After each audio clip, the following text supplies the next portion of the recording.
Coba bayangin, kalau kamu ada di satu bisnis di mana semua orang pasti beli berapapun harganya, kayak listrik dan bensin, terus kamu juga bisa monopoli sehingga nggak ada satupun saingan yang bisa masuk, dan kamu bisa bikin aturan buat nguntungin bisnis kamu. Kira-kira itu bisnis harusnya untung besar atau malah rugi sih? Logikanya kan untuk besar ya. Tapi anehnya sejumlah BUMN justru mencatat rugi yang banyak banget di ladang-ladang basah ini.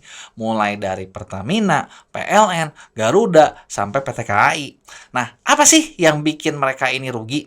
Nah, 3 pelajaran mahal dari BUMN biar bisnis kamu nggak rugi terus kayak mereka. Yang pertama adalah pricing harga yang salah, alias katanya sih dijual kemurahan karena harus subsidi. Ya, karena kalau subsidinya nggak dikasih nanti ya you know lah apa yang terjadi kan. Ini dialamin sama beberapa BUMN kayak Pertamina dan PLN. Pertamina contohnya jual bensin di kisaran harga 7.650 sampai 14.500. Sedangkan negara lain jual harga bensin floating sesuai dengan harga minyak dunia. Jadi nggak pakai subsidi. Contohnya kalau nggak salah Singapura tuh sekitar 32 ribuan, Thailand 27 ribu per liter.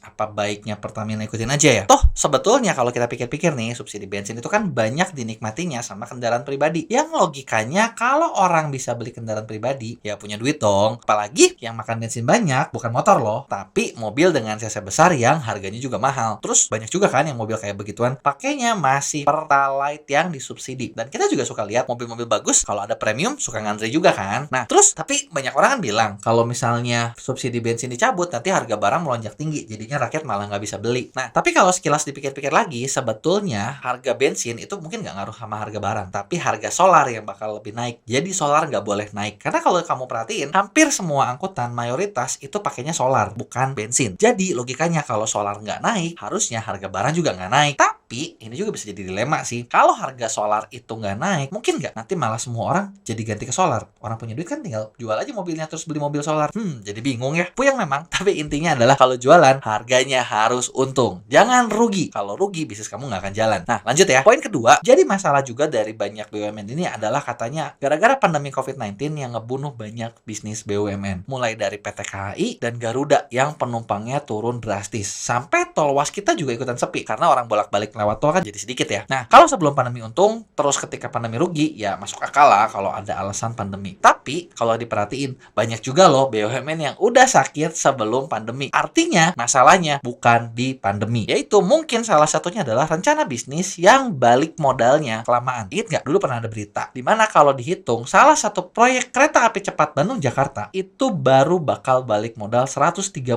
tahun. Yang artinya ngerti sendiri kan, kalau balik modalnya aja lama gitu terus ngapain dibikin ya? Nah, terus yang ketiga, yang udah jelas adalah mungkin manajemen yang kurang oke di beberapa perusahaan yang bikin perusahaannya nggak sehat. Ingat kan kasus Direktur Garuda yang kemarin-kemarin nyelundupin onderdil Harley dan sepeda Brompton. Ini cuma contoh kecil. Yang lainnya ada nggak? Ya mungkin ada aja kan, atau ada banget. Sampai Jokowi sendiri kayaknya kesel banget sama BUMN yang terus-terusan mandek sampai dia bikin peraturan pemerintah yang bikin komisaris dan dewan pengawas harus tanggung jawab kalau BUMN yang dikelolanya rugi. Jadi, kalau misalnya udah kayak gitu tetap rugi terus, apa jangan-jangan harusnya swasta ikutan masuk biar untung?